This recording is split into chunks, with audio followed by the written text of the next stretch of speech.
Hello friends, तर तुम्हालाही अचानक डोसे खाण्याची क्रेविंग होते का? मला तर बऱ्याचदा होते. पण डोसे बनवायचे म्हटल्यानंतर छोटीशी पूर्वतयारी तर आपल्याला करावीच लागते. जसं की 10 तांदूळ भिजवायचे, ते फर्मेंट करायचे. पण याच्यावरती सोल्युशन आज आपण अगदी इन्स्टंट अशी होणारी रवा डोस्याची रेसिपी बघणार आहोत. आणि हा डोसा अगदी झटपट असा बनून तयार होतो आणि तेवढाच चविष्ट लागतो. तर चला तर रेसिपीला सुरुवात करूया. आता रवा डोसा बनवण्यासाठी मी इथे घेतला आहे 1 कप रवा. आता मापाने जर बघितलं तर हा 250 ग्रॅम रवा आहे आणि इथे बारीक किंवा जाड आपण कुठलाही रवा वापरू शकतो, कारण हे सर्व आपल्याला मिक्सरमध्ये बारीकच करून घ्यायचं आहे. यात 2 चमचे बेसन घालूया आणि 2 चमचे यामध्ये आपल्याला गव्हाचं पीठ घालायचं आहे. बेसन आणि गव्हाचं पीठ घातल्यामुळे डोस्याला छान अशी बाइंडिंग येते. आता हे सर्व ड्राय इन्ग्रेडियंट आपल्याला बारीक करून घ्यायचे आहे. तर मिक्सरमध्ये अगदी व्यवस्थित असं याला बारीक आपल्याला करून घ्यायचं आहे. म्हणजे असं दाणेदार टेक्स्चर राहिला पाहिजे इथपर्यंत आपल्याला याला बारीक करायचं आहे. हे प्रीमिक्स आपण असं बनवून सुद्धा ठेवू शकतो. म्हणजे हे ड्राय प्रीमिक्स आपण असं बनवून ठेवायचं आणि जेव्हा डोसा बनवायचा तेव्हा त्याच्यामध्ये बाकीच्या गोष्टी टाकायच्या आणि डोसे बनवायचे, असंही आपण करू शकतो. आता यामध्ये मी 1 वाटी दही घातलेलं आहे. हे जास्ती आंबट दही नाही आहे, तर एकदम नॉर्मल दहीच आहे. आता यामध्ये थोडंसं पाणी घालून याला आपल्याला परत थोडं मिक्सरमध्ये फिरवून घ्यायचं आहे. म्हणजे याच्यामध्ये अजिबात गोळे राहायला नको आहे. आता दह्याचं जे प्रमाण आहे, तर जेवढा रवा तुम्ही घेतला आहे तेवढंच दही घेतलं तरीही चालेल, किंवा जास्ती आंबट दही असेल तर थोडं कमी प्रमाणात घेतलं तरी चालेल. तर बघा, अगदी व्यवस्थित असं हे बारीक झालेलं आहे आणि अजिबात याच्यामध्ये गोळेसुद्धा नाही आहे. आणि कन्सिस्टन्सी तुम्ही बघू शकताय की जास्ती पातळ आणि जास्ती घट्ट नाही आहे, तर अगदी मीडियम कन्सिस्टन्सी याची आहे. आता आपण हे बॅटर एका बाउलमध्ये काढून घेऊया. आता हे बॅटर आपण एका बाउलमध्ये काढून घेऊया आणि तुम्ही बघू शकता की अगदी मीडियम कन्सिस्टन्सीमध्ये हे बॅटर आहे. आता याला आपण 10 ते 15 मिनटासाठी थोडं सेट होण्यासाठी ठेवणार आहोत. म्हणजे ना, रवासुद्धा चांगला फुलेल आणि बॅटरही चांगलं सेट होईल. जर तुमच्याकडे वेळ असेल तर तुम्ही 20 ते 25 मिनटासाठी सुद्धा बॅटर साईडला ठेवून देऊ शकता. तर थोडं व्यवस्थित असं मिक्स करून घेऊ आणि 15 ते 20 मिनटासाठी बॅटर आपण साईडला ठेवून देऊ. आता जोपर्यंत आपलं बॅटर सेट होतं आहे तोपर्यंत आपण बाकीची तयारी करून घेऊया. तर इथे डोस्यासाठी बटाट्याची भाजी बनवून घेऊ. तर बटाट्याची भाजी बनवण्यासाठी मी 1 कढई घेतली आहे आणि 3 ते 4 चमचे यात तेल घातलं आहे आणि अगदी छोटा चमच्याने अर्धा चमचा यात हिंग घातला आहे.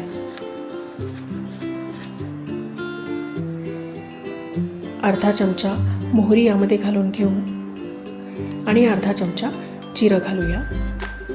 जिरं आणि मोहरी चांगली तडकू द्यायची आणि 1 कांदा मी असा लांबसर चिरून घेतलेला आहे, तो यामध्ये घालून घेऊ. आता कांदा जो आहे तो आपल्याला जास्ती परतवायचा नाही आहे, तर अगदी हलकासा रंग बदलेपर्यंतच आपल्याला कांद्याला परतवायचा आहे.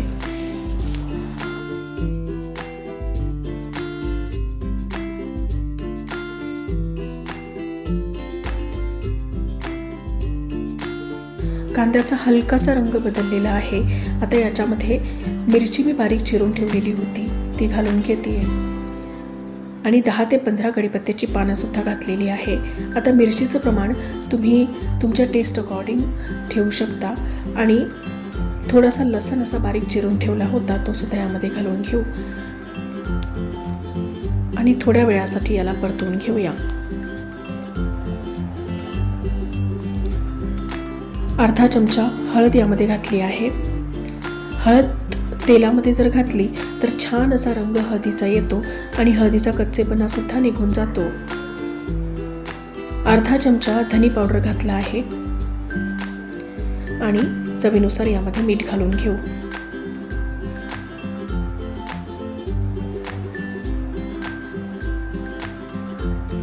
इथे 2 मीडियम साईजचे बटाटे मी बॉईल करून ठेवले होते आणि बटाटे जे आहेत ते जास्ती मी मॅश केलेले नाही आहे, तर हातानेच असे मॅश करून घेतलेले आहेत. म्हणजे याच्यामध्ये बटाट्याचे काप हे दिसत आहेत. तर अगदी असंच आपल्याला फार जास्ती बटाटे बारीक करून घ्यायचे नाही आहेत.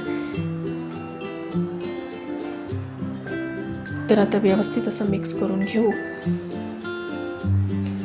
आणि 10 मिनिटासाठी आपण भाजी शिजवून घेऊ.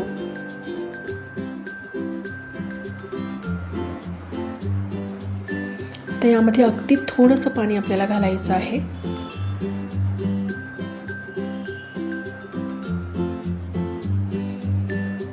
आणि वरतून घालूया भरपूर अशी कोथिंबीर. तर व्यवस्थित असं मिक्स करून घेऊया. तर मस्त अशी बटाट्याची भाजी आपली रेडी आहे.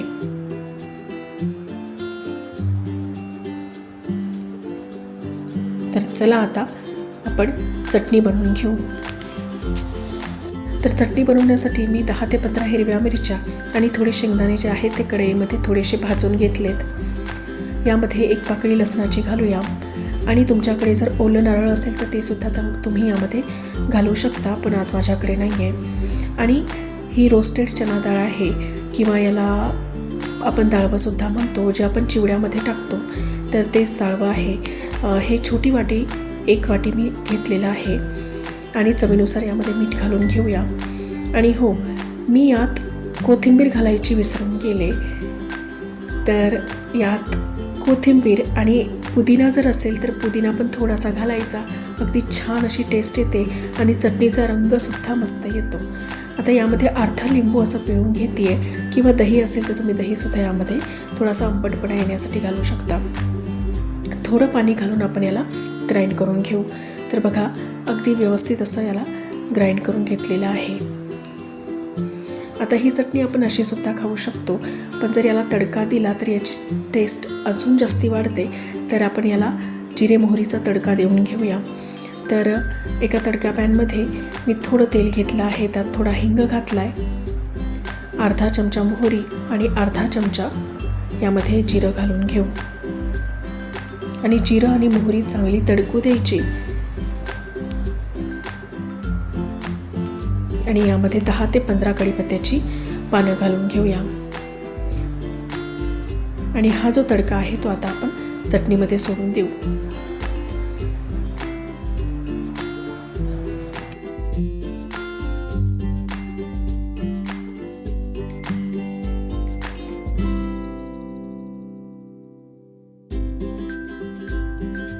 तर बघा, 15 मिनिटात आपलं डोस्याचं बॅटरसुद्धा अगदी व्यवस्थित असं सेट झालं आहे. रवासुद्धा छान असा फुललेला आहे.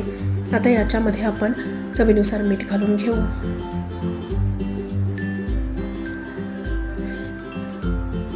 आणि चिमूटभर खाण्याचा सोडा, बेकिंग सोडा घालायचा आहे.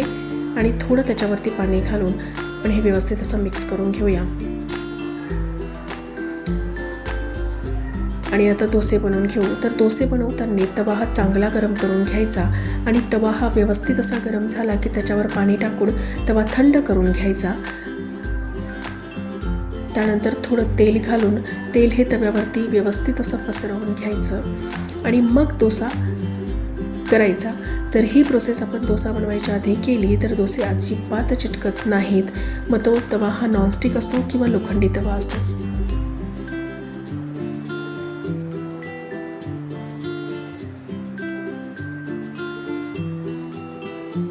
भरपूर असं तेल घालून घेते आहे. आणि डोस्याचा खालून रंग बदलायला लागला की त्याच्यावरती बटाट्याची भाजी घालून डोसा हा आपल्याला काढून घ्यायचा आहे. तर बघा, किती क्रिस्पी आणि मस्त कुरकुरीत आपला डोसा बनलेला आहे. अजून एक डोसा बनवून दाखवते आहे. तर अगदी तशाच पद्धतीने 1 चमचाभर बॅटर टाकून डोसा हा तव्यावरती पसरवून घ्यायचा.